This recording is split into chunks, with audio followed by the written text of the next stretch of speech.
Ang isa sa mga bagay na hindi natin gustong maranasan ay ang pagkaantala ng ating pagsulong. Kaya lang sa dami ng mga nangyayari, pati na mga mangyayari pa, alam naman natin na imposible ang mawala ng setbacks. May mga setbacks na tayo ang may gawa at tayo din ang solusyon. At meron din namang mga setbacks na sanhi ng mga bagay na hindi natin kontrolado. Sa mga setbacks na tayo ang may gawa, kadalasan ang sanhi nito ay ang pag-iisip lamang sa kasalukuyan at hindi pagsasaalang-alang sa hinaharap. Minsan pag sobrang salimuot na ang buhay, parang gusto mo na lamang sabihin, bahala na kung ano mangyayari, tatanggapin ko na lang. Minsan ang isipan ng tao ay wala na rin magagawa, kaya okay na lang din. Pag ganito ang nangyayari, maaari pa din tayo magkaroon ng buhay na makabuluhan at matagumpay. Kailangan nating maunawaan ang ilang prinsipyo. Ang sabi ng Bible, puspusan akong nakipaglaban sa paligsahan, natapos ko ang dapat kong takbuhin, nanatili akong tapat sa pananampalataya. Isa sa mahalagang prinsipyo ng buhay ay ang tamang pagpili ng mga laban na ating kabibilangan. Ang laban na ito ay hindi pakikipag-away. Ito'y may kinalaman sa paglalaan ng ating buhay at pagbubuhusan natin ng lakas at panahon.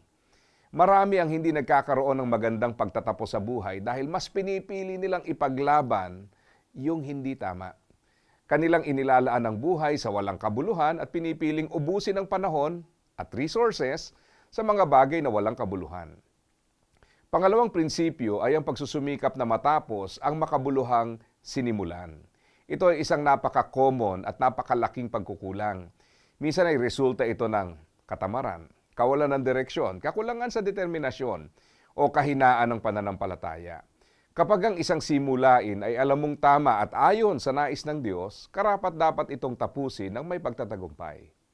Pangatlo ay ang pagiging tapat sa pananampalataya. Nakapaloob dito ang tuluyang paggawa ng mga bagay para sa kapurihan ng Diyos.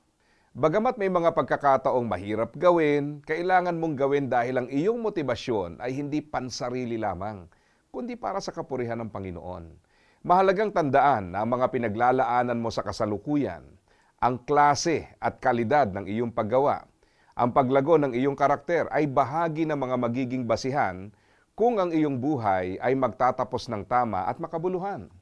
Pagpasyahan mong gawin ngayon ang mga bagay na babago sa iyong hinaharap at paghandaan ng isang matagumpay at makabuluhang paggamit ng buhay. Asa ka pa, ha?